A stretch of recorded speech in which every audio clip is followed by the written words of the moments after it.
résultat de l'appel de Monsieur le Président des groupes parlementaires et des députés non inscrits se présentent comme suit.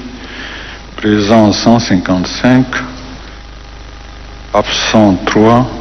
Le quorum étant largement dépassé, l'Assemblée nationale peut valablement délibérer.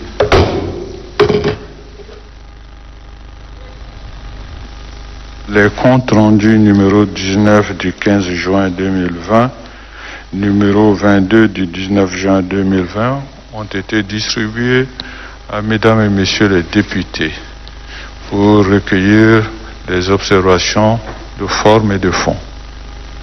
Nous attendons vos observations. S'il n'y a pas d'observation, les deux comptes rendus sont approuvés.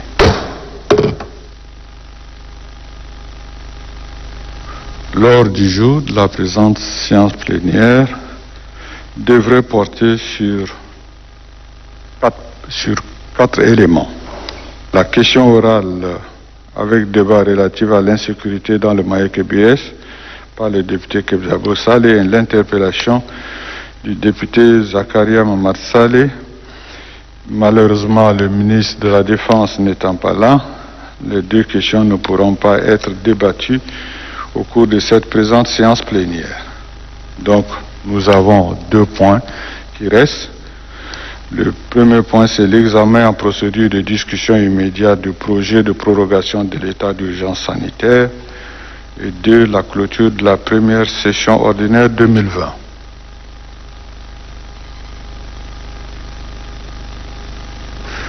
Conformément donc à cet ordre du jour, je voudrais donc donner la parole au président de la commission politique générale pour nous faire une brève introduction sur le projet de prorogation.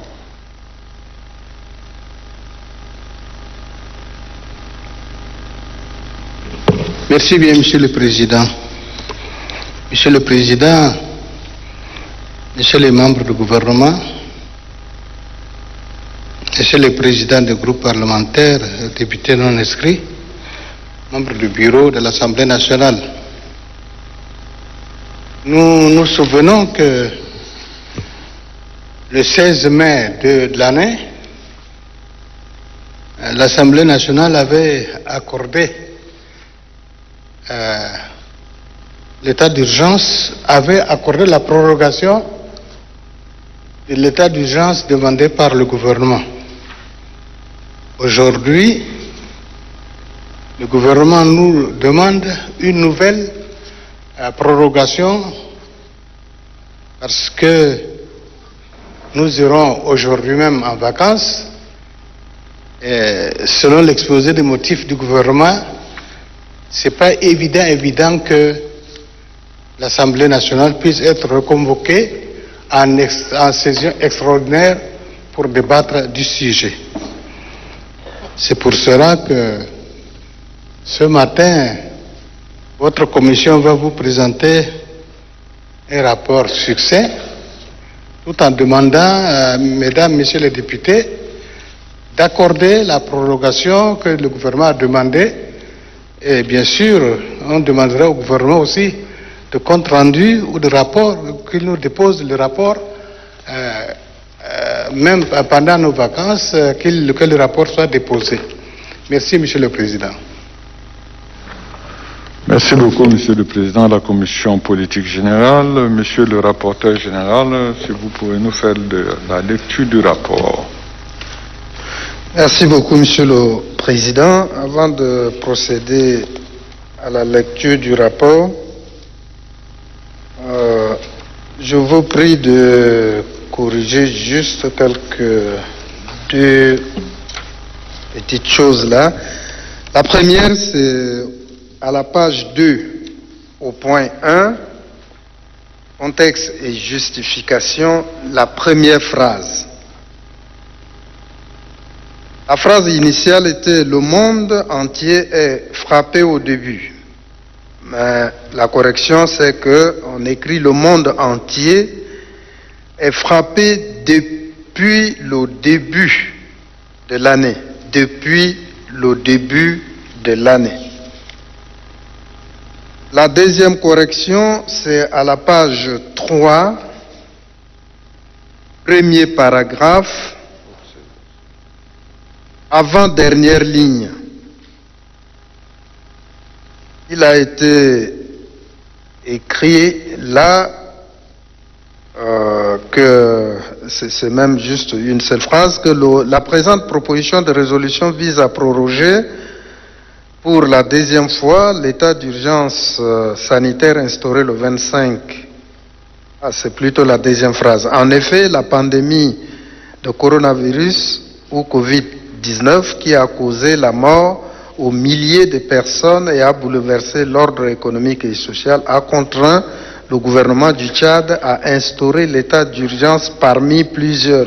Non, le mot parmi est de trop. L'état d'urgence, plusieurs mesures. Donc le mot parmi saute. Merci beaucoup. Rapport relatif à la deuxième demande de prorogation de l'état d'urgence sanitaire en République du Tchad. Introduction. En application des articles 68 et 130 du règlement intérieur de l'Assemblée nationale, le président de l'Assemblée nationale a saisi par soi transmis numéro 310/PAN/SG DGSAL DAL SA 2020 du 1er juillet 2020 la commission politique générale, institution loi, affaires administratives et judiciaires de la demande de la deuxième prorogation de l'état d'urgence sanitaire instauré par décret numéro 708/PR/2020 du 25 avril 2020 pour étude et rapport à la plénière en procédure de discussion immédiate. Est jointe ou soit transmis la lettre numéro 588/PR/SGG/CLBC/3C/DC/2020 du 30 juin 2020 de Madame la ministre secrétaire générale du gouvernement chargée des relations avec l'Assemblée nationale demandant la prorogation de l'état d'urgence sanitaire. Réunis le 1er juillet 2020, les membres de la commission ont adopté le plan de rédaction de leur rapport comme suit. 1. Contexte et justification. 2. Analyse. 3. Observations et recommandations. Conclusion. 1. Contexte et justification. Le monde entier est frappé depuis le début de l'année 2020 par la pandémie de coronavirus. Pour y faire face, le Tchad a pris plusieurs mesures barrières, notamment le décret numéro 708/PR/2020 du 25 avril 2020 instituant l'état d'urgence sanitaire. Malgré l'instauration de cet état d'urgence, la pandémie progresse de manière exponentielle, amenant ainsi le gouvernement à demander sa prorogation. Conformément aux dispositions de l'article 146 du règlement intérieur, l'Assemblée nationale, par résolution numéro 003/AN/2020 du 16 mai 2020, a prorogé l'état d'urgence pour une période de 2 mois. La prorogation de l'état d'urgence a produit des résultats probants, car la courbe de la propagation est décroissante. Mais il convient de relever que la décroissance de la courbe observée est due au fait que les mesures barrières commencent à être appliquées. Ce n'est pas pour autant dire que la pandémie est maîtrisée, puisqu'on observe encore sa prorogation à travers le pays. Propagation à travers le pays. Étant donné que la première prorogation prendra d'ici fin quelques jours, la présente proposition de résolution permet au gouvernement de poursuivre les activités déjà engagées.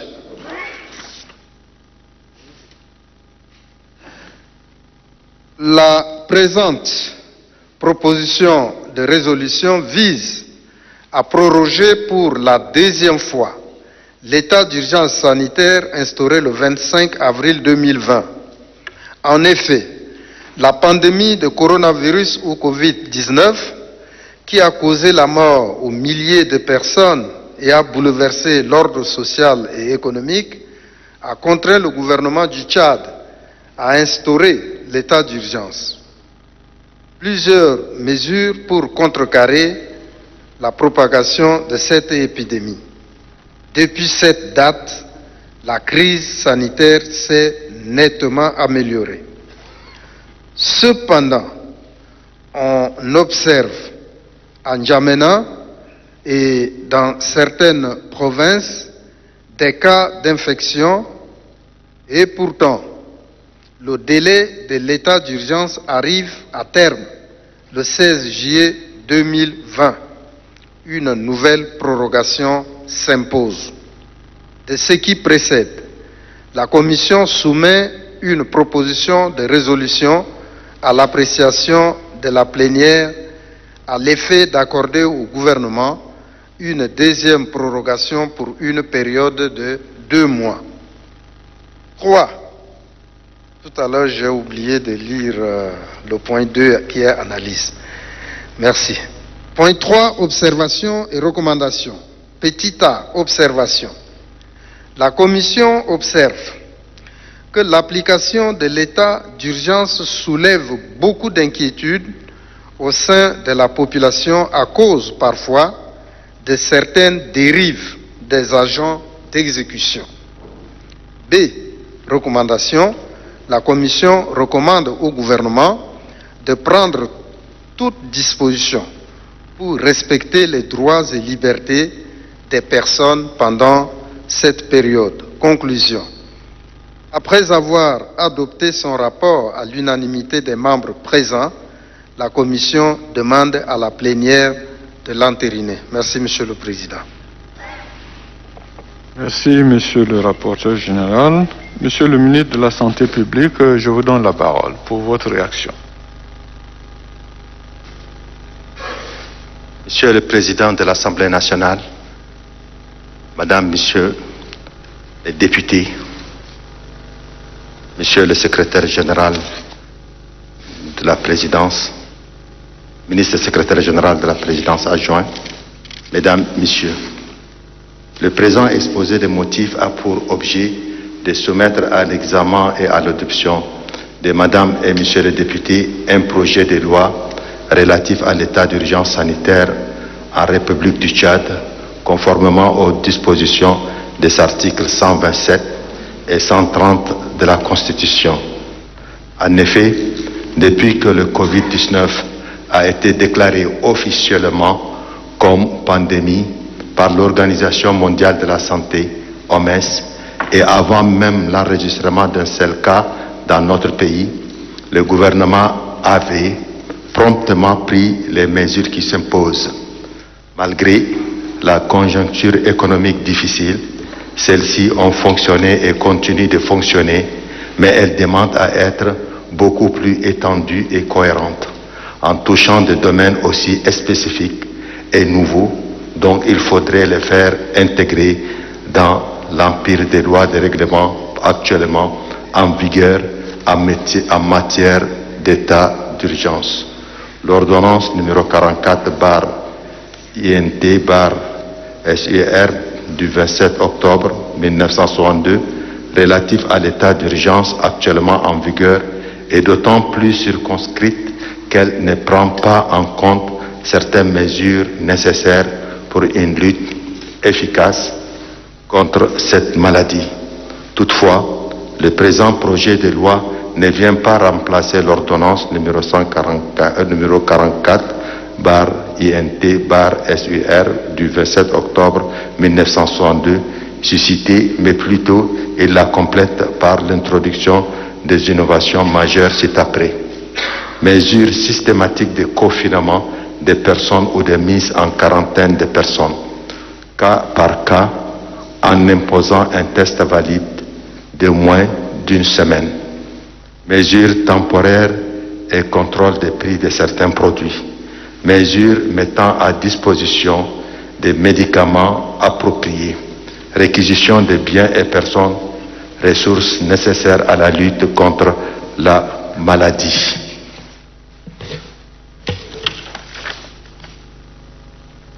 Création d'un conseil scientifique chaque fois qu'il y a crise sanitaire.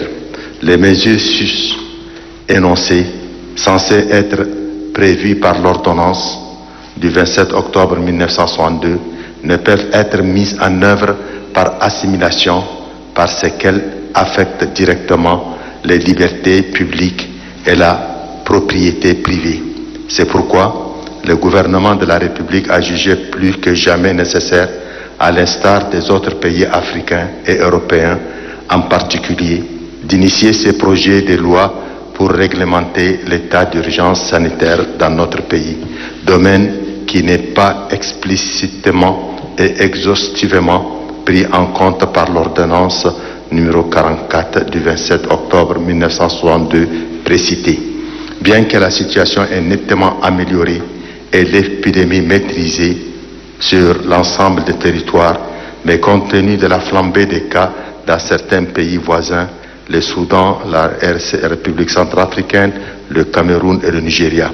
Compte tenu aussi de la porosité de nos frontières, la tentative de fuite des patients vivant dans les pays voisins, exemple de cas qui s'est passé juste le samedi passé, venant du Nigeria dans l'état de Jos, donc 2 malades heureusement rattrapés par nos services à Yagua dans le moyen Kébi et qui sont suivis à l'hôpital de Farsha aujourd'hui. L'allègement des mesures sociales et la prise des cours pourraient être à l'origine des flambées des cas. Compte tenu des vacances des députés, à partir du 2 juillet 2020, date précédemment telle de l'expiration de la loi précédente du 15 juillet 2020. Alors les députés sont en vacances.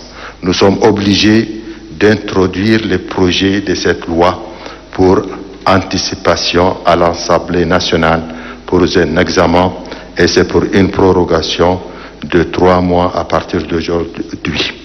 Bref, l'adoption de ces projets de loi, même s'il n'a pas le mérite de régler tous les problèmes, permet au gouvernement de gérer cette pandémie de manière cohérente, coordonnée et dans un cadre juridique approprié.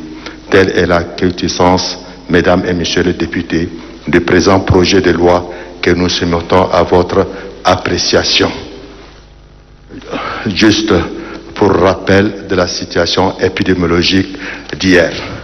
L'état épidémiologique d'hier, cas sous traitement, sont au nombre de 7. Et la situation qui nous oblige maintenant de poser ces problèmes est non les pays frontières, les pays où nous avons une frontière en commun, donc les pays frontaliers du Tchad. La Libye a enregistré 762 cas de Covid-19 avec 21 décès et 196 guéris. Le Soudan a enregistré 9257 cas avec 572 décès et 4014 guéris. La Centrafrique, République centrafricaine, a enregistré 3613 cas avec 47 décès et 773 guéris. Le Cameroun a enregistré 12 592 cas avec 313 décès et 10 000 guéris. Le Nigeria a enregistré 25 133 cas avec 573 décès et 9 402 guéris. Le Niger a enregistré 1075 cas avec 68 décès et 939 guéris. Juste pour information, pour permettre à nos frères et sœurs députés d'avoir une idée chez nos voisins. Monsieur le Président, j'ai fini avec mon propos. Je vais me retirer, je vous le demande. Merci bien. Merci beaucoup, Monsieur le ministre de la Santé publique. Je pense que les informations qu'on vient de nous donner indiquent la persistance de cette pandémie, non seulement actuellement dans notre pays, puisque c'est vrai, la courbe est décroissante, mais également le fait que cette pandémie persiste encore dans les pays voisins, et compte tenu du fait que nos frontières sont poreuses et que beaucoup de personnes peuvent y entrer, il est important que le gouvernement continue avec les mesures barrières et également le contrôle, l'effectivité de contrôle aux frontières pour éviter qu'il y ait une seconde phase de propagation du virus dans notre pays. Au vu de la présentation des résultats dans les pays voisins, je pense que les députés pourront examiner avec beaucoup plus de sérénité cette prorogation demandée par le gouvernement. Je voudrais donc procéder à l'ouverture de la discussion générale et demander au député Jimmy Clément Bagao d'intervenir. Merci, Monsieur le Président. Donc, je pense que la pandémie de coronavirus est une réalité. Mais il y a quelque chose qui entre dans mon esprit. Je dis, aujourd'hui, les quelques mois passés sous l'état d'urgence et les effets que ça produit, surtout sur le plan économique et social, c'est plus sérieux. Parce qu'il y a eu assez de bavures, assez de dérapages. Et maintenant, est-ce que notre gouvernement fait une évaluation pour chercher à comprendre que ces mesures, des états d'urgence-là, puissent causer à moyen terme et à long terme? Parce que nous ne parlons plus de court terme. Là, je me rends compte que les citoyens tchadiens, malgré la précarité dans laquelle ils vivent, n'arrivent pas à trouver un bout de pain parce que leurs activités sont bloquées. Mais par rapport comparatif, vous faites des comparaisons, Monsieur le ministre, dans ces déclarations, tout comme la Commission, des comparaisons entre certains pays limitrophes du Tchad, ou bien, prenez le cas de l'Europe. Mais maintenant, est-ce qu'on peut nous dire que la situation au Tchad est plus grave que ça, à ce que l'état d'urgence soit prolongé? Ou bien c'est parce qu'au Tchad, on pense que les gens ne travaillent pas, ils dorment sur leur laurier, ils mangent. Quand on dit à 20h, vous devrez être dans vos nids, comme si c'était les oiseaux, parfois, bon, même parmi les oiseaux, je pense que les hiboux, par exemple, la nuit, ils n'entrent pas dans son nid. Donc, il y a des choses qu'il faut prendre au sérieux. Le gouvernement doit comprendre que la population tchadienne est en train de traverser une période difficile. Les arnaques sur les routes continuent de plus belle. Ou bien le gouvernement a d'autres raisons que le peuple tchadien ignore et qu'on veut maintenir l'état d'urgence. Ça peut se comprendre. Mais sinon, la situation épidémique au Tchad n'est pas plus grave que ça. Même dans ces pays dont on dit que la maladie continue à grande échelle à se propager, ne sont pas soumis sous ces conditions. Est-ce que le ministre peut nous dire que le palu qui tue tous les jours au Tchad, je ne dis pas des centaines, parfois c'est des milliers, parce qu'il y a des cas qui ne sont pas comptabilisés. Il y a des décès qui se passent dans les villages, dans les quartiers, qui ne sont pas pris en compte par l'hôpital. Mais est-ce qu'on va aussi instaurer un état d'urgence pour le paludisme, pour le sida, pour la rougeole et autres? Parce que ça fait plus de dégâts que la Covid aujourd'hui au Tchad. Donc, Maintenant, avec ces mesures barrières, la circulation même à l'intérieur du pays est limitée, voire interdite, parce qu'on nous a fait savoir que la route est ouverte pour 1 mois et qu'après ça va être refermé. Mais, Monsieur le ministre de la Santé, vous avez tant annoncé des mesures d'accompagnement. Je vous pose la question, où en est-on avec ces mesures d'accompagnement? À qui vous êtes venu au secours? Et quelles sont, par exemple, sur le secteur économique, quelles sont ces entreprises que le comité a eu à assister? Parce que, à travers ces entreprises, c'est des millions de Tchadiens qui vivent. Parce que ceux qui travaillent là ont leurs enfants, ceux qui travaillent là produisent pour faire nourrir la population tchadienne, ainsi de suite. Mais maintenant, quand délibérément, on veut entretenir le maintien de l'état d'urgence, vous parlez, ce n'est pas des médicaments. Oui, mais il faudrait que le type parle de médicaments pour qu'on lui serve, que le type tombe malade pour qu'on lui serve de médicaments. Mais est-ce qu'on est en train vraiment de penser aux dégâts que fait le paludisme?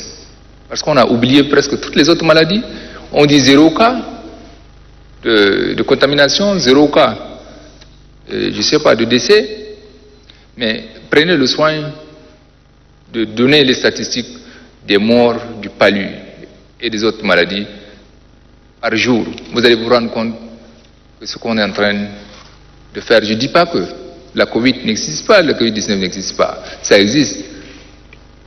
Mais si ça continue, comme je l'ai dit la fois dernière, pour 10 ans, pour 20 ans, est-ce qu'on n'apprendra pas à vivre avec la Covid, comme on a appris à vivre avec le palu, avec la grippe, les autres grippes, avec, c'est pas, la rougeole et autres. Donc, c'est un peu de trop, mais pensons aussi que le peuple tchadien a envie de vivre.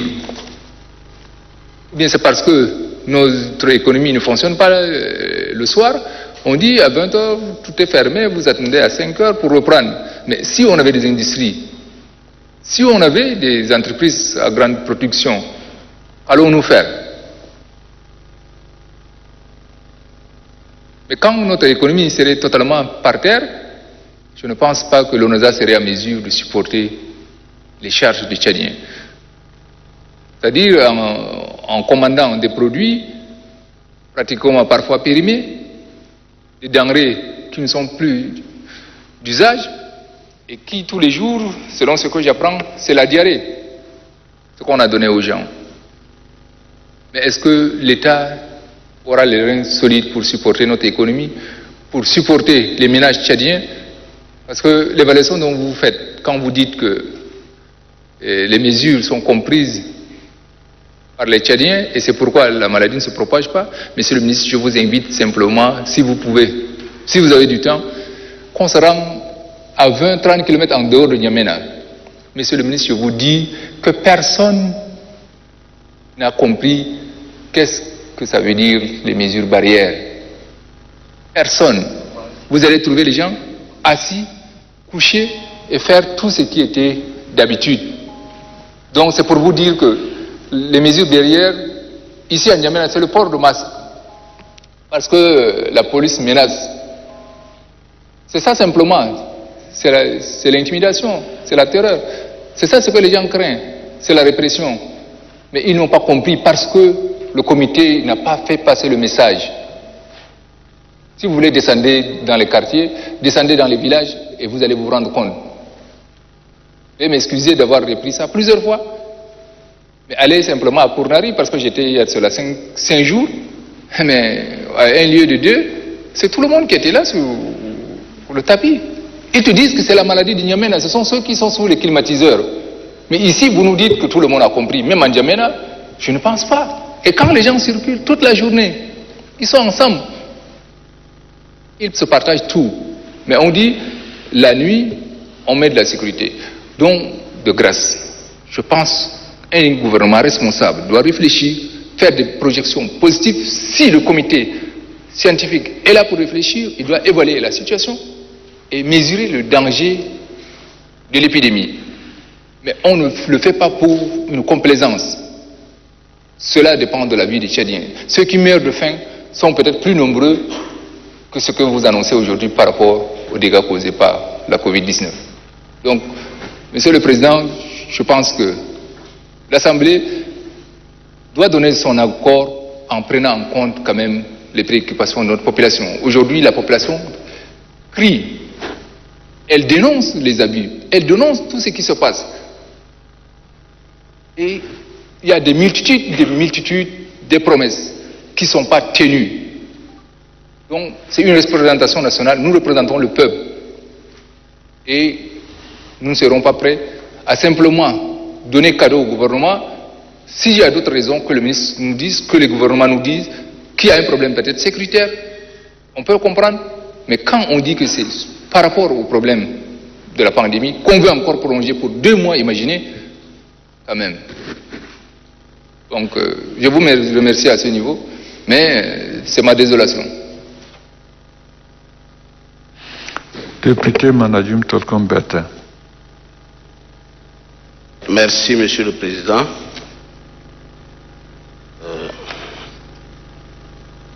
Ma première réaction, c'est sur le rapport. Page 3. Je ne comprends pas la phrase. J'aimerais qu'il y ait une ponctuation. Là où le rapporteur avait demandé qu'on barre parmi. La phrase est très longue, elle n'est pas tellement compréhensible. Je vais lire la phrase.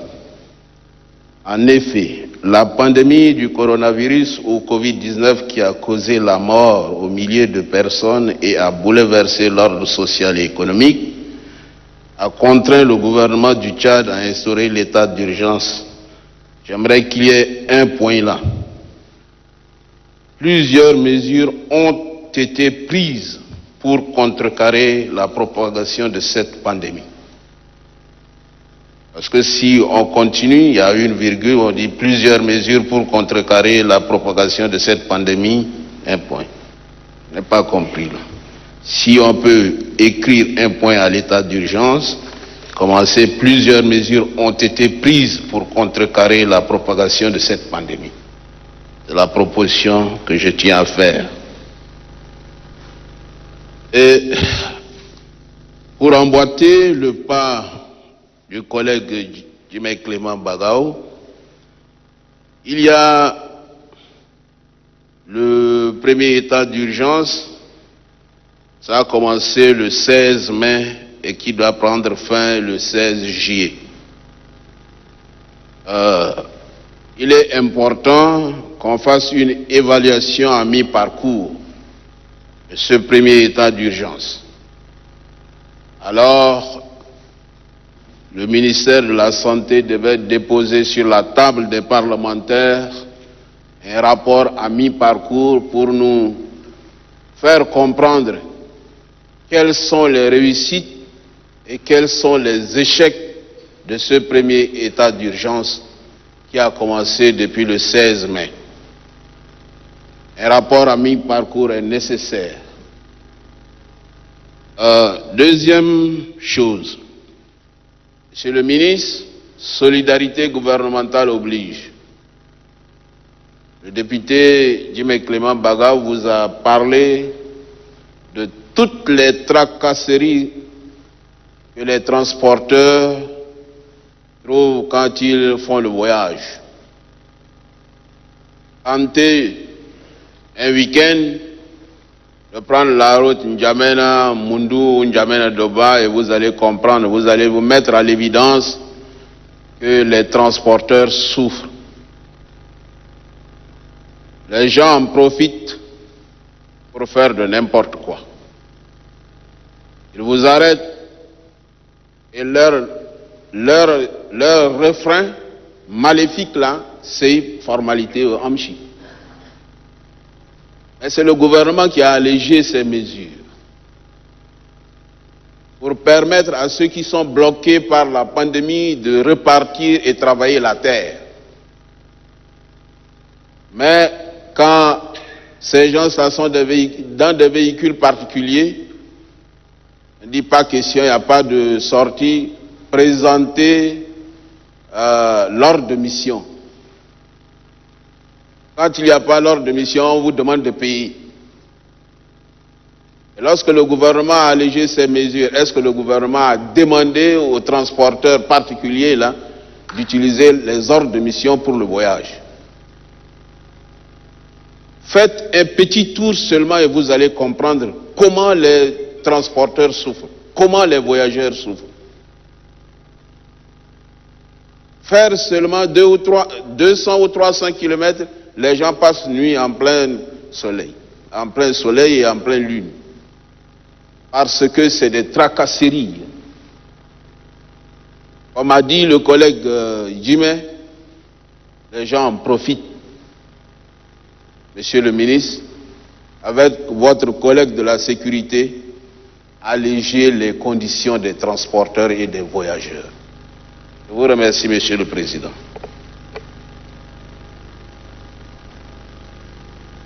Merci, Monsieur le député Bertin, Madame la députée Hapsita.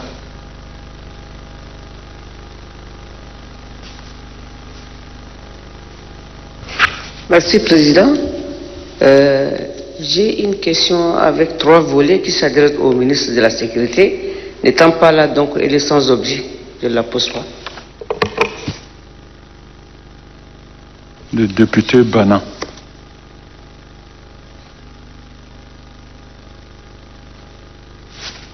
Merci, Monsieur le Président. J'ai une interrogation sur 4 volets. Ma première intervention, c'est à Monsieur le ministre de la Santé publique et aux membres de la Commission. Dans le rapport est annexé l'exposé des motifs qui fait état d'un projet de loi. Mais cet exposé de motifs n'est pas accompagné de la loi elle-même ni de l'avis de la Cour suprême. Et la Commission a pris la précaution d'annexer l'exposé de motifs, mais dans son rapport, la Commission n'a pratiquement pas parlé du contenu de cet exposé de motifs. Alors, s'agit-il d'un projet de loi ou d'une résolution? La question est adressée au ministre et en même temps aux membres de la Commission. Monsieur le ministre nous a donné des statistiques des pays qui nous entourent. Et c'est un peu alarmant. Curieusement, au niveau du Tchad, les statistiques sont très faibles. Et ça montre à suffisance le problème des statistiques qui perdure toujours depuis longtemps au niveau du Tchad. Les collectes de données ne sont pas fiables. Nous avons toujours relevé ça. Si tous les pays aux alentours ont ce nombre de cas, quelle est la stratégie que le pays a mise pour contrecarrer, pour qu'il n'y ait pas assez de cas au niveau du Tchad? En 2007, il y avait, pour introduire le vaccin contre l'hépatite, il n'y avait pas de données au niveau du Tchad. On s'est basé sur les données aux alentours du pays, puisqu'il y a beaucoup de cas d'hépatite. Et c'est sur cette base-là qu'on avait introduit. Si les pays voisins n'ont pas échappé à cette maladie, est-ce que le Tchad peut échapper? Effectivement, il y a raison d'introduire le vaccin contre l'hépatite. Donc, est-ce que les données vraiment qu'on nous présente souvent ici sont fiables? Sinon, quelles sont les stratégies que les autres pays ont fait pour avoir plus de ces informations-là et que le Tchad ne dispose pas? Ça rejoint le collègue qui vient de dire que si la revue à mi-parcours de l'état d'urgence sanitaire nous est présentée, on devait savoir les forces et les faiblesses afin de corriger. Troisièmement, Dans l'exposé des motifs, il est dit que l'OMS a déclaré Covid-19 une pandémie. De tout temps, il y a toujours des seuils pour permettre de déclencher l'alerte. Si on prend par exemple le choléra, on dit qu'un seul cas, on déclare l'épidémie. S'il y a les méningites, il faut atteindre un certain seuil pour déclarer qu'il y a épidémie de méningite, ainsi de suite. Mais pour le cas de Covid-19, quel est le seuil d'alerte pour que l'OMS déclare déjà la pandémie, puisque au départ, si on lit dans les réseaux sociaux, l'OMS est plus ou moins écartée, puisqu'il y a beaucoup de choses derrière les stratégies de l'OMS. Mais comment l'OMS est arrivée à déclarer Covid-19 pandémie? Pour finir, dans l'exposé des motifs, il est écrit qu'il y avait des cas qui ont été récupérés ou bien au niveau de Yagua, et Yagua a été attribué au Moyen-Kébi Est. À mon avis, Yagua devait être au niveau du Cameroun. Est-ce que l'équipe sanitaire du Tchad est allée au Cameroun à Yagua pour récupérer ces deux cas? Voilà quelques préoccupations, je vous remercie.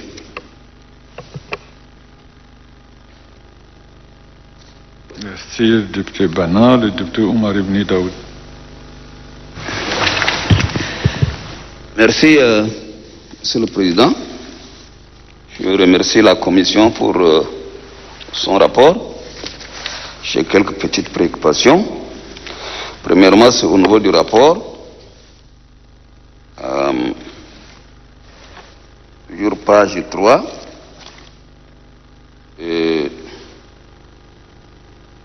Là où on avait dit en effet que venait intervenir le député Bertin, on a dit en effet la pandémie du coronavirus ou Covid-19 qui a causé la mort au milieu de personnes et a bouleversé l'ordre social et économique, a contraint. Non, je pense que cette idée, si on la laisse comme ça pour l'avenir, celui qui va venir exploiter le dossier va penser que ce milieu de mort là c'est au Tchad. Fallait au niveau économique dans le monde a contraint. Parce qu'au Tchad, on n'a pas eu assez de l'idée en tant que telle, quand celui qui va venir 5 ans, 6 ans exploiter, il va dire que c'est au Tchad. Donc, l'ordre social et économique dans le monde a contraint le gouvernement.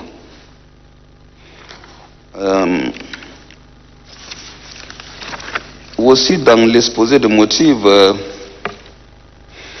mon collègue venait déjà de marcher sur ma langue, mais la formulation même de la phrase là, pose d'abord, on parle d'une loi. Or, nous, on est en train d'examiner une résolution. Donc, là, déjà, il y a un problème. C'est une résolution qu'on est en train d'examiner, mais ici, l'exposé parle d'une loi. Et le bloc de troisième paragraphe, il dit compte tenu aussi de la porosité de nos frontières, la tentative de fuite des patients vivant dans les pays voisins, l'exemple les cas venant du Nigeria, dans l'état de Jos, dont 2 malades heureusement rattrapés par nos services, à Yagua, dans le Moyen-Kébi Est. Non, c'est dans le Moyen Danaï. Je pense bien. Mais maintenant, quand vous la formulez de cette manière, est-ce que ce sont nos forces qui sont allées à Yagua? Ou bien comment ça s'est passé? Quand ils ont quitté Jos, ils sont venus à Bongor avant de repartir, mais c'est au niveau de Yagua seulement, et puis nos forces là sont allées derrière eux à Yagua. C'est là la phrase là, la manière dont elle est formulée, là, c'est beaucoup de confusion. S'ils sont, si c'est à Bongor, bon, venant de Yagua, ont été, etc., mais pas, si vous dites c'est Yagua, c'est comme si c'est nos forces qui sont allées derrière eux. Donc cette nuance-là, voudrais que vous nous expliquiez un peu.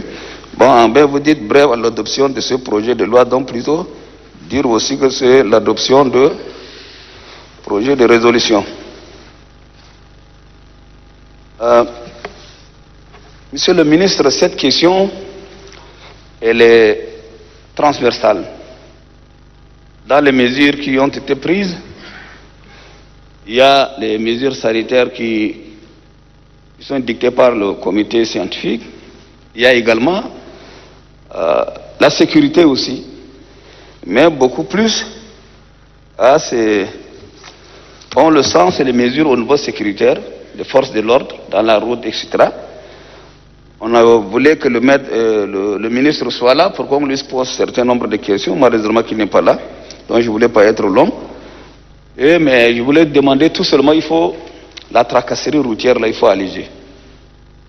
C'est le même gouvernement qui dit que voilà, on ouvre la route pour 1 mois et les mêmes tracasseries là continuent sur la route. Donc, soit vous retirez les forces de l'ordre sur l'ensemble du territoire, ceux qui sont au bord de la route, mais le moment où vous dites que vous refermez, il faut les installer. Mais ils sont là et vous dites que la lutte est libre et ça constitue, n'est-ce pas, des blocus. Monsieur le ministre, nous en constatons également qu'il y a augmentation des prix des denrées sur le marché. Tous les prix ont augmenté. Et d'un autre côté, vous dites les cargos, etc., les commerces sont fluides, la circulation. Mais qu'est-ce qui est à l'origine pour que les produits augmentent? Donc ça également, il faudrait que vous preniez des dispositions pour que ça affaisse pas beaucoup le panier de la ménagère. Merci bien, Monsieur le Président. Voilà mes quelques préoccupations. Le député Kebzabo Saleh.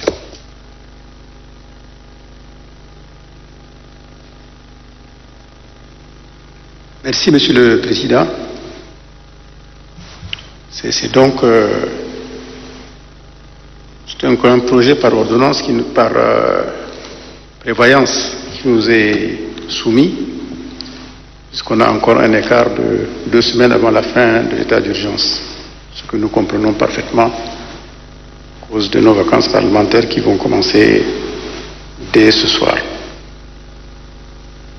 Je pense, Monsieur le Ministre, que c'est une question qui ne devrait pas beaucoup nous opposer et qui devrait donc faire un débat, à mon avis, très serein et rapide. Et cependant, il y a quand même quelques questions qu'on peut se poser, des observations qu'on devrait faire. Monsieur le Ministre, nous nous félicitons vraiment, je l'ai déjà dit hier et je le répète aujourd'hui, que la situation sanitaire du pays face à la Covid-19 soit entrée dans une phase déclinante. Parce que le nombre de cas, il n'y en a pratiquement plus. Le nombre de guéris, tous les jours, il y en a 1 ou 2. Les décès sont bloqués à 74. Et nous souhaitons tous, vraiment, nous prions Dieu, que nous sortions rapidement de cette situation de pandémie, parce que ça nous crée beaucoup de problèmes, ça nous bloque dans beaucoup d'activités, et parfois on a l'impression que le gouvernement n'a pas une très bonne maîtrise de ce qui se passe dans le pays. Et c'est pour ça qu'il y a des mesures parfois contradictoires. On sait que dans toute situation d'état d'urgence, même sanitaire, il y a un prix à payer, c'est évident. Donc c'est pour ça que quand je dis qu'il faut qu'on sorte de cette situation, c'est pour que justement on en paye moins le prix. Si nous prolongeons l'état d'urgence de 2 mois, je suis d'accord sur le principe parce que la situation n'est pas encore maîtrisée à 100%. C'est donc une mesure que le gouvernement préconise et que je soutiens, que j'appuie. Parce que tant que nous n'allons pas maîtriser la situation, il faut qu'on reste vigilant. Mais en même temps qu'on va faire ça, Monsieur le Ministre, ce que beaucoup déplorent, c'est que beaucoup de mesures barrières sont de moins en moins respectées, ou ne le sont pratiquement même plus. En dehors du port du masque, dont je me demande d'ailleurs si la distribution gratuite a été effective dans l'ensemble du pays, en dehors donc de la mesure barrière qui concerne le port du masque, Les autres sont tout à fait élastiques. Le lavage de mains est plus ou moins respecté. Mais pour les autres, force est de constater qu'on ne respecte plus rien du tout. Et comment peut-on, par exemple, pour la circulation en dehors ou à l'entrée des grandes villes des provinces, comment peut-on respecter ça, puisqu'en même temps, on a autorisé la circulation pendant 1 mois pour le retour dans les villes universitaires, notamment des étudiants. Donc il y a cette situation qui fait que ce qui se passait avant cela de façon frauduleuse, on le fait maintenant de façon quasi officielle. Comment peut-on empêcher un véhicule de sortir ou d'entrer si dans le même temps on dit que les étudiants et les enseignants peuvent entrer et sortir? Donc vous voyez qu'il y a là un dilemme qu'il faut soulever. Et donc si cette mesure-là pratiquement ne peut pas être appliquée, il faut la lever. Il faut laisser de nouveau la libre circulation, mais renforcer les mesures de contrôle. Dans le port du masque, notamment, la distanciation indispensable dans les véhicules, que ce soit les véhicules particuliers ou les véhicules de transport public. Je pense que la cohérence imposerait cela. Tout comme je pense qu'il faut encore poser le problème de l'ouverture des marchés. Les marchés étant de nouveau ouverts depuis maintenant 1 mois, quel bilan en avez-vous fait pour constater peut-être que tout se passe bien au sein des marchés, contrairement à ce que nous autres on voit? Il n'y a aucun respect dans les marchés. Les marchés sont pleins à craquer, comme si on n'avait pas une maladie quelconque dans notre pays. Or, je pense que, et je l'avais déjà suggéré, non pas qu'on fasse de la répression dans les marchés, mais qu'on fasse de l'explication. Il faut qu'il y ait des brigades qui, dans les marchés, fassent de l'explication pour que les gens comprennent que la pandémie existe encore. Mais, Monsieur le ministre, évidemment, c'est pour ça que, puisque nous ne faisons pas appliquer systématiquement les mesures édictées et que le gouvernement donne l'impression d'une certaine satisfaction face à une fin peut-être proche, et cela a comme conséquence le relâchement au niveau de la population. C'est ça le dilemme face auquel vous trouvez actuellement, et que je comprends parfois que vous n'arrivez pas à bien maîtriser la chose. D'un côté, vous donnez l'impression que c'est fini, et donc la population, elle, comprend que c'est déjà fini, et se comporte comme dans un pays sans pandémie. Et de l'autre, vous maintenez d'autres mesures restrictives qui, évidemment, posent problème. Vous avez, par exemple, levé la mesure concernant les édifices religieux. Nous ne revenons pas sur le fait que les catholiques, eux, pensent qu'il faut encore attendre et ne l'appliquent pas. Les protestants et les musulmans l'appliquent. Est-ce que vous avez en retour des rapports pour vous dire comment les protestants se comportent dans leur temple et comment les musulmans se comportent-ils dans les mosquées? Y a-t-il effectivement distanciation entre les fidèles de 1 à 2 mètres comme vous l'avez imposé? Si tel est le cas, il faut s'en féliciter. Si tel est le cas, il faut encourager les responsables religieux à continuer dans l'éducation pour que dans les mosquées et les temples, il y ait effectivement cette distanciation. Mais si tel n'est pas le cas, Monsieur le ministre, parce que pour ce qui concerne les mosquées, par exemple, vous avez des rapports officiels, mais moi je peux vous dire que ce n'est pas respecté dans toutes les mosquées. Et c'est ça l'un des problèmes qu'on se pose. Et je voudrais terminer là mon propos par le problème du couvre-feu. Alors tout ça, c'est ce que j'appelle de l'anachronisme. Parce que quand on observe l'environnement général, qui va vers une certaine détente, on penserait qu'il était peut-être judicieux de ne plus maintenir l'état d'urgence. Pourquoi l'est-il sur le plan sanitaire, alors qu'on voit globalement comment ça se passe? C'est aussi une des questions que moi je me suis posée.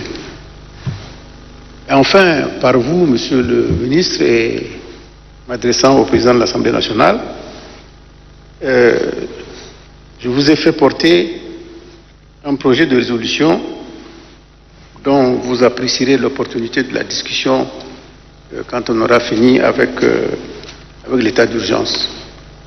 Je pense, c'est ce que j'ai dit et que je développerai tout à l'heure, nous avons jusqu'ici évoqué la protection, l'encouragement et autres des personnels de santé des différentes catégories, mais j'ai jugé utile de proposer une résolution pour que l'Assemblée nationale, de façon solennelle, leur adresse non seulement ses félicitations, ses encouragements, après avoir constaté que beaucoup de membres des corps de santé sont tombés malades et, merci Dieu, en sont guéris et ont repris le travail.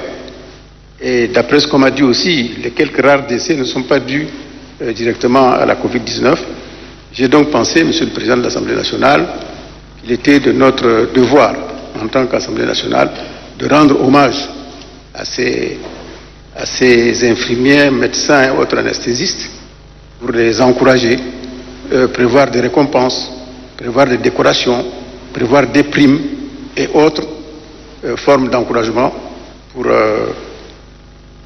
qu'ils aillent de l'avant, Monsieur le ministre, qu'ils vous accompagnent dans ce que vous êtes en train de faire, qu'ils ne se découragent pas et que si la pandémie devrait perdurer, qu'on les encourage à rester toujours aussi vigilants qu'avant pour aider notre pays à faire face de façon efficiente à cette pandémie. Mais ça, c'était juste une parenthèse, une information que je donne pour que tout à l'heure, si ce projet de résolution devrait rencontrer notre agrément, qu'on en débatte et que on puisse l'adopter comme je le souhaite. Je vous remercie. Mais je vais donc distribuer aux autres membres de la conférence le texte que j'ai préparé. Merci.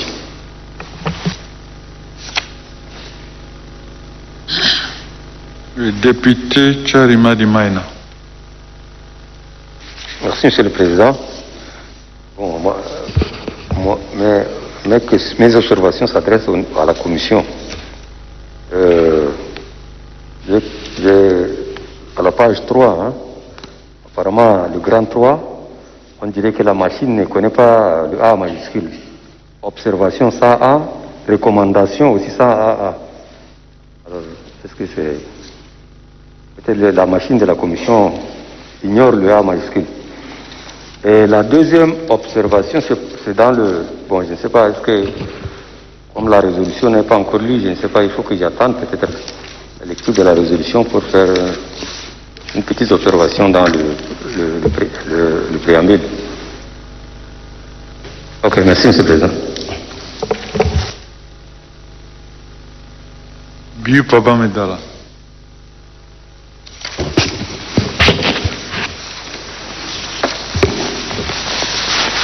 Merci, Monsieur le Président, de m'avoir donné la parole. C'est des préoccupations et une seule question que je voudrais poser au ministre, puisque son collègue de la sécurité n'est pas là. Préoccupation d'abord pour l'état d'urgence qui est prorogé de 2 mois. Je ne sais pas comment sera la faisabilité. Bientôt, en septembre, les élèves du primaire, du secondaire, toutes classes confondues, vont reprendre les classes de cours. Et ça va tomber dans l'état d'urgence qu'on est en train de vouloir adopter pour son application. Est-ce que ça ne posera pas de problème pour le déplacement des étudiants et des élèves qui sont de l'autre côté ou bien ceux qui sont ici pour partir vers le sud ou vers le nord? Puisqu'en apprenant ça, les tarifs de voyage triplent. Si par exemple un chef de famille a 3 ou 4, 5 enfants à faire déplacer de N'Djamena vers le sud, vers le nord, vers le centre, est-ce qu'en 2 mois, il peut déjà réunir tous les moyens pour faire revenir ou bien pour faire voyager ses enfants?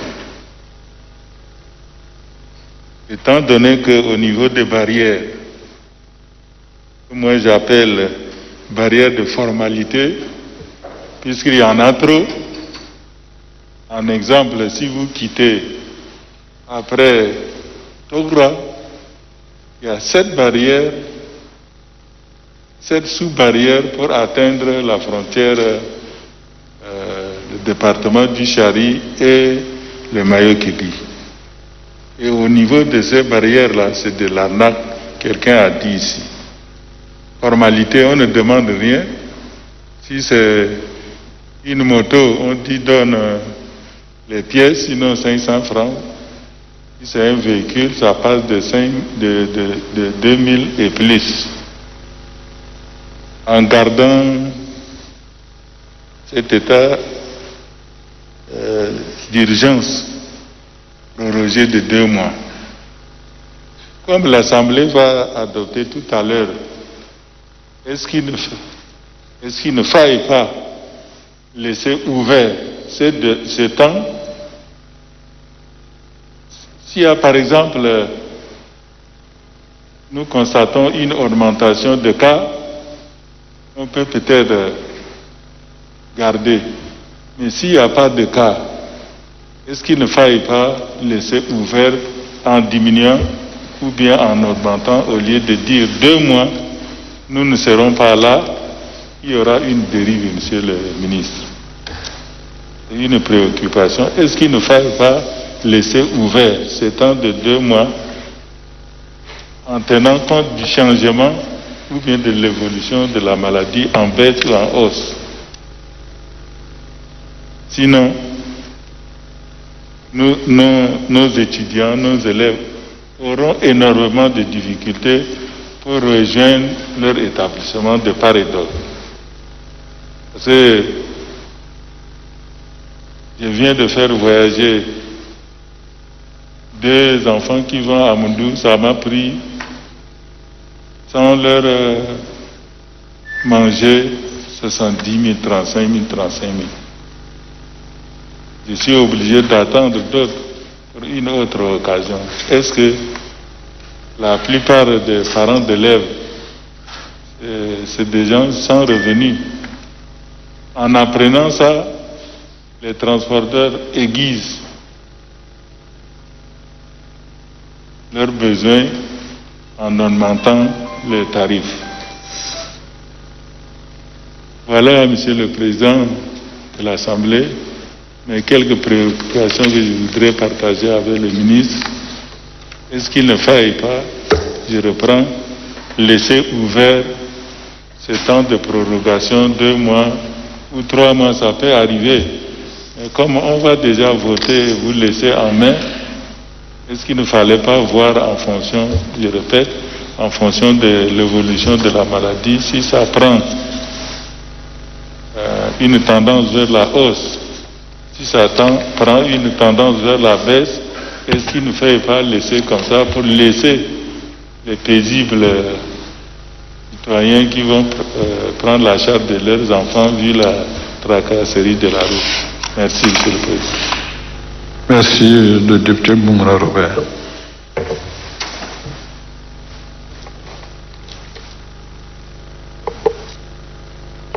Merci. Monsieur le ministre, vous aimeriez encore 2 mois de plus pour, n'est-ce pas, la prolongation. C'est vrai, parce que la maladie est là, le corona est là, chacun pleure son cas. Le corona est pour tout le monde, les riches et les pauvres. En avril, mai, Monsieur le ministre, le gouvernement disait qu'il allait, n'est-ce pas, offrir aux couches vulnérables de quoi manger. Des mesures d'accompagnement. En ce moment-là, où en sommes-nous, Monsieur le ministre? Où en sommes-nous? Il n'y a eu rien. Il n'y a eu rien, Monsieur le ministre. Comme disait un collègue, Il n'y a eu rien. Je ne sais pas, ces milliers de sacs ont pris quelle destination? Première question, M. le ministre. C'est vrai, les transporteurs, M. le ministre, les prix, comme disaient les collègues, le prix de transport a triplé. J'aurais souhaité des mesures d'accompagnement pour ceux-là, au lieu que le voyageur supporte le coût, quand même il faudrait que le gouvernement prenne la moitié. C'est arrivé, on ne peut rien. Ce n'est pas la faute au gouvernement, moins encore la faute ne soit pas partagée aux voyageurs. L'autre point, c'est le couvre-feu. Nous sommes devenus maintenant des poulets. 19 heures, tu cours pour entrer, il n'y a plus la vie. Mais c'est grave, monsieur le ministre. C'est très grave, ramener quand même à 22 h 23 h pour que, franchement, depuis le 25 avril, c'est trop. Oui, le monde rural souffre aussi, monsieur le ministre. Parce que là, c'est pas possible que le ministre descende dans son champ. Là aussi, il y a un problème. L'année blanche, sans activité champêtre, plane également. Il faudrait également que quelque chose soit donné aux autorités adaptatives afin de laisser, n'est-ce pas, les paysans aller au champ paisiblement. L'économie bat de l'aile, due, n'est-ce pas, au coronavirus, que le gouvernement essaie de voir. Ne restons pas aussi drastique, monsieur le ministre. Les autres pays ont su comment supporter, ont su comment s'adapter avec ce mal-là. Et pourquoi pas nous, le président? Franchement, nous sommes restés vraiment attachés comme si le corona, c'est vraiment la fin du monde pour nous. Non. Merci, président.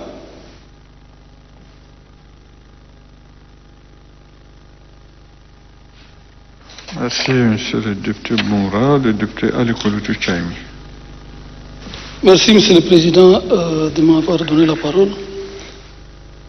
Je remercie également nos collègues de la commission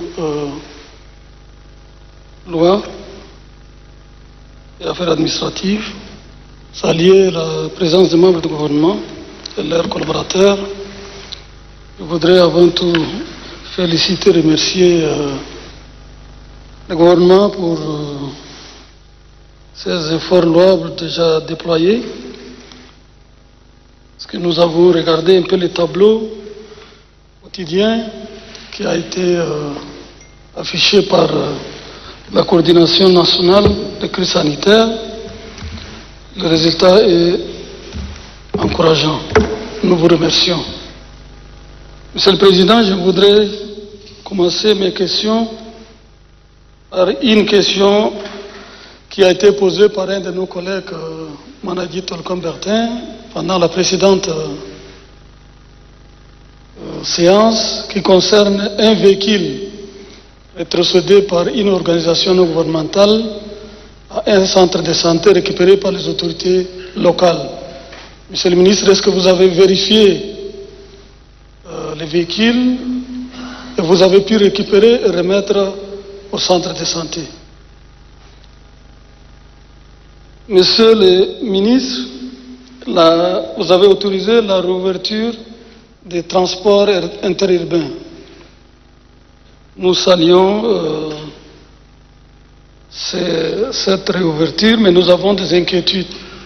Quelles sont les dispositions prises par le gouvernement pour respecter la distanciation sociale pendant les transports?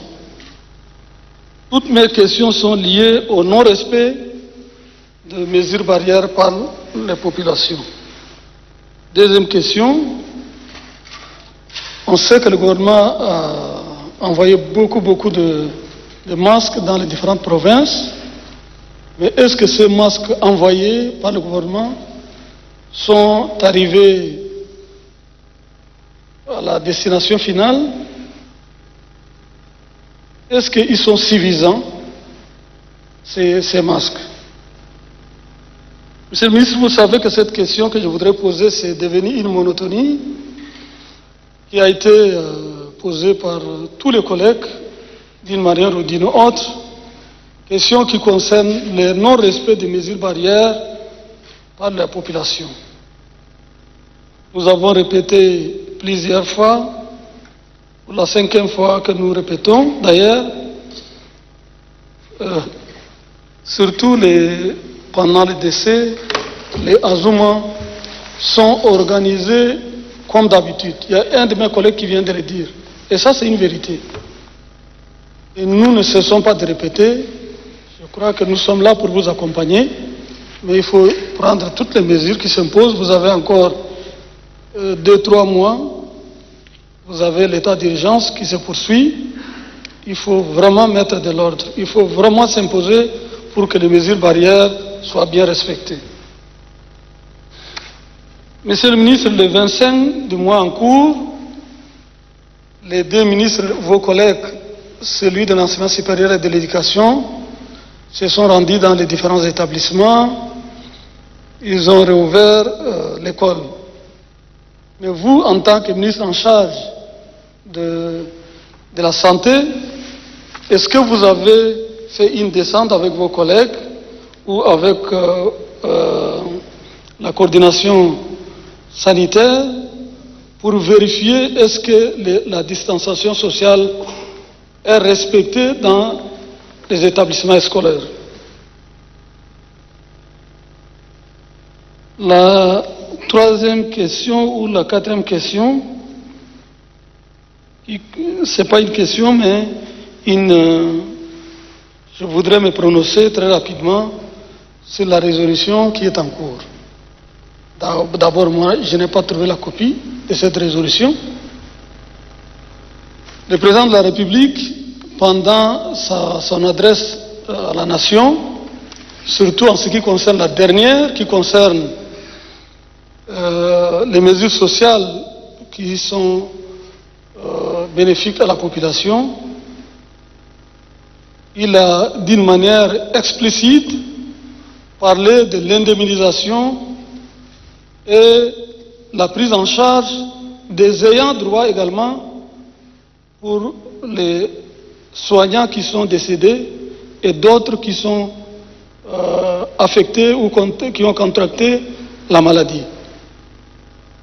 Moi, je trouve que cette résolution qui est en cours, elle est inopportune parce que les mesures sont déjà prises. Le gouvernement a pris des mesures conséquentes pour accompagner les soignants, pour indemniser ceux qui sont décédés et accompagner également leurs ayants droit. Donc, il est tout à fait normal qu'un député trouve l'opportunité de proposer. Nous ne disons pas que c'est mauvais, c'est bon, mais elle est inopportune. Inopportune, je m'explique, parce que les mesures sont déjà prises pour accompagner les soignants et on est en pleine pandémie. On finisse après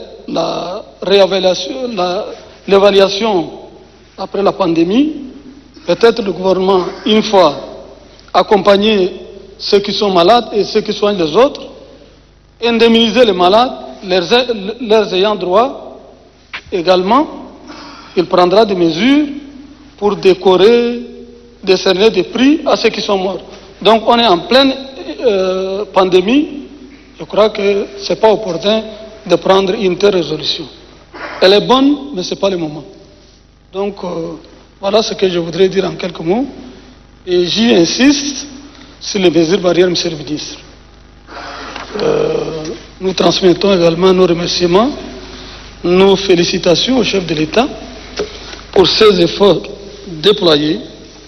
Donc, nous sommes là pour vous accompagner, pour vous soutenir, mais nous, en tant que députés élus du peuple, nous avons vraiment des inquiétudes en ce qui concerne le non-respect des mesures barrières. Voilà, Monsieur le Président, en quelques mots, ce que je voudrais dire. Je vous remercie. Merci beaucoup, Monsieur le député Alikolo Tchouchaïmi. Je voudrais donc repasser la parole au président de la commission pour éventuellement apporter quelques éléments de clarification sur le rapport et puis répondre à certaines questions avant que je ne passe la parole au ministre de la Santé publique. Monsieur le Président de la Commission politique générale. Merci bien, Monsieur le Président. Monsieur le Président, la Commission a eu beaucoup d'interrogations sur le rapport, sur un exposé de motifs qui venait d'être lu. Par rapport à la question de Tolcom Bertin, à la page 3, il a essayé de reformuler, ou il a plutôt souhaité qu'il y ait une ponctuation, une virgule, etc. Il n'y a pas de problème dans ça. Mais on a dit que la pandémie a contraint le gouvernement du Tchad à instaurer l'état d'urgence et à prendre plusieurs autres mesures. C'est peut-être ça qui manquait pour la compréhension, mais nous sommes favorables à ce qu'ils souhaitent qu'on dise, qu'on écrive. Pour le député Bana, voilà, là justement, si les collègues avaient bien suivi la lecture du rapport, nous avons, quand vous partez en introduction, deuxième paragraphe, si vous avez le rapport, on a dit « est jointe ou soit transmis du président de l'Assemblée nationale la lettre de demande de la prorogation de l'état d'urgence ». Nous n'avons pas mentionné l'exposé de motifs du ministre de la Santé publique. Hier, nous avons passé pratiquement toute la journée ici avec le ministre de la Santé publique. La commission a travaillé jusqu'à 17h, 17h30. Et c'est à ce moment que l'exposé du ministre nous arrive. Or, nous avons pris en compte la lettre adressée et qui nous est transmise régulièrement par le président de l'Assemblée nationale. Parce que l'exposé de motifs, nous l'avons eu, c'est distribué dans le casier et on nous a aussi apporté pour dire que ça va avec. Mais notre rapport était déjà fait.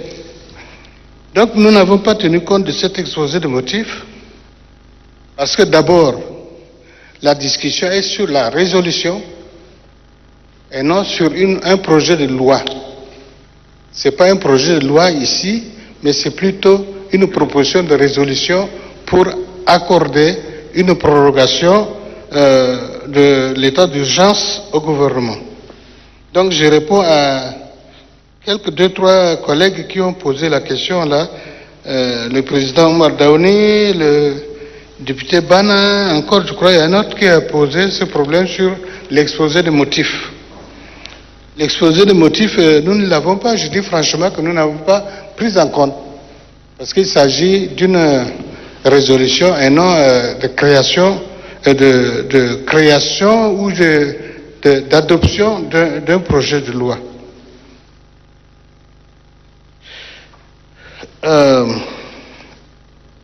Donc là également, j'ai répondu au président Omar Daouni quand je parlais à contraindre le gouvernement à prendre, bon, sa formulation, je n'ai pas bien suivi, mais je dis que nous sommes favorables à corriger, mais on dit que la pandémie a contraint le gouvernement du Tchad à instaurer l'état d'urgence dont on parle maintenant et à prendre plusieurs autres mesures. C'est ça peut-être qui manquait pour la bonne compréhension, mais la reformuler, je ne sais pas, mais c'est peut-être ça qui aurait dû être dit.